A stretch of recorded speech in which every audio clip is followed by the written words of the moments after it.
Assalamu alaikum dear students. How are you all? I hope you all are good and safe at your homes and taking good care of yourselves. So student, this is your English lecture and this is your video lecture 3 for the week 8. Now let's start. So student, today we are going to start a very interesting topic, that is metaphor, and then we will talk about personification. Okay student, now before starting this topic, we will talk about our learning goals. So students, at the end of this lesson, you all will be able to define metaphor and personification. Then we will use them effectively in our own sentences. Then we will see that how nouns and adjectives are used for completing metaphors. Okay students, so this is our learning goals, or these are our learning outcomes. Now before starting the lecture, let's talk about some warm-up activity for boosting your brain. So what is the difference between figure of speech and part of speech? Yes student, and is metaphor a figure of speech or part of speech?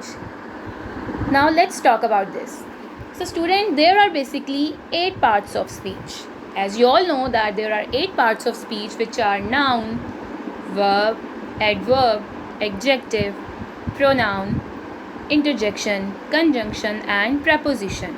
And among these 8 parts of speech, the most important part of speech is verb, as verb shows an action and each sentence contains some action. So verb is also an essential component of a sentence. So what is the difference between the figure of speech and parts of speech? Now let's talk about this. The figure of part of speech indicates how the word functions. Means if we talk about a full sentence, then each word of the sentence must having some separate meaning, and then they will combine to form a proper meaning as a whole. So they have some grammatical sense, and each word of the sentence contains its own meaning, having some grammatical sense.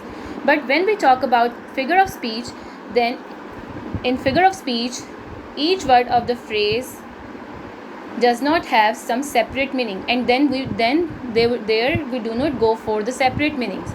In figure of speech or in figurative language, we take literal meaning, or we take literal definition as whole. In figure of speech and in figurative language, we do not go for the separate meaning. But when we talk about part of speech, then each part of the speech has some grammatical sense and has its own meaning. So this is the difference between the figure of speech and part of speech. And there are many figure of speech, just like simile, personification, metaphor, and so on. Among the figure of speech, simile and metaphors are used for comparing things. Simile and metaphors are used for comparing things. What is the difference between simile and metaphor? Simile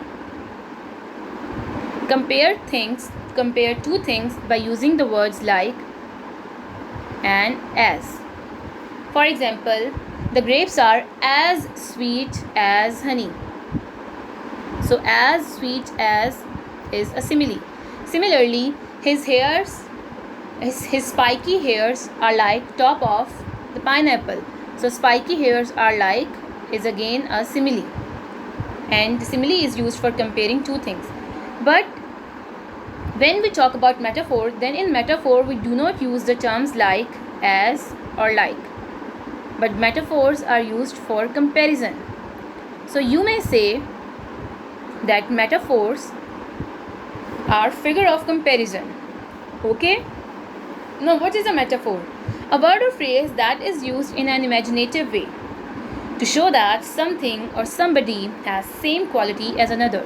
So basically metaphor is used for comparing two things, and the two things should have something in common without using the words like, as or like.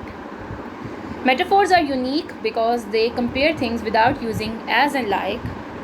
It is a way of comparing two things, and it provides some clarity or identify hidden similarities between two ideas or two objects. For example, our soldiers are line. So here we are comparing soldiers with line without using as and like as we did in similes. So our soldiers are line is a metaphor, and what is common between soldiers and line is bravery, that both of them are brave. So the meaning is our soldiers are brave. Another example is Walid is a real couch potato. Now you can see in the picture as well, the common thing between them is laziness. So the meaning is Walid is lazy. So a real couch potato means lazy, and real couch potato is a metaphor. Faiza is giant in her class, towering a foot over her classmates. It means Faiza is tallest. So here towering a foot means that it is giving the idea that she is tallest among all. So towering a foot is a metaphor. Shahid is a volcano. After hearing his brother borrowed his car without permission. Now you can see in the picture as well that he is having a volcano. It doesn't mean that he is carrying some volcano in his mind. It means that Shahid was angry. So volcano is basically depicting anger here. So volcano is a basically metaphor here. Now let's talk about personification. So personification is derived from the word person, and persons have some traits and characteristics, and those traits or characteristics you may say are or qualities are emotions, desires, sensations, gestures, speech. So these are some traits of a person or a human, and you may say these are human qualities. So personification is a figurative language technique or a figure of speech where an object or idea is given some human traits. So personification is used when we resemble any object with a person, showing the traits or the qualities of a person in an object. For example, flowers are fluttering and dancing in the breeze. So dancing is an action done by humans. Now here flowers are dancing and flowers are object. So dancing and fluttering are personification, as these are human qualities. Opportunity was knocking at his door.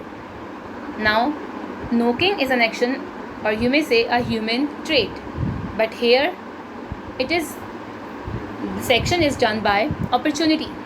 So here knocking is a personification. Yes, students, the stars danced playfully in the moonlit sky. Again, danced is a human trait or a human quality, and it is used for here stars, which are object. So danced here is a personification. Similarly, if we talk about flowers, the flowers were tossing their heads. Tossing their heads. Now flowers do not have heads, but it's like that they were knocking out their tops. So here tossing again is a personification.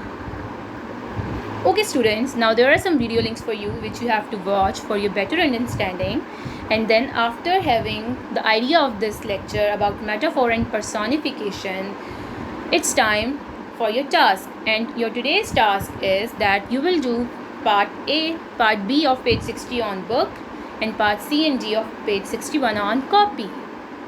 Now let's have a big fact review or a wrap up. So student, what have we done today?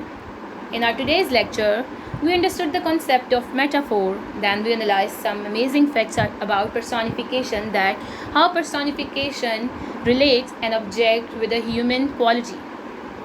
Then we made sentences more interesting by using metaphor for comparison, for comparing two things which have something in common, just like soldiers and lion have bravery in common. Similarly, a real couch-flat potato is again a metaphor showing the laziness of a person. Okay, now student, I hope you have understood the concept very clearly. Thank you students. Best of luck. Allah Hafiz. Take care.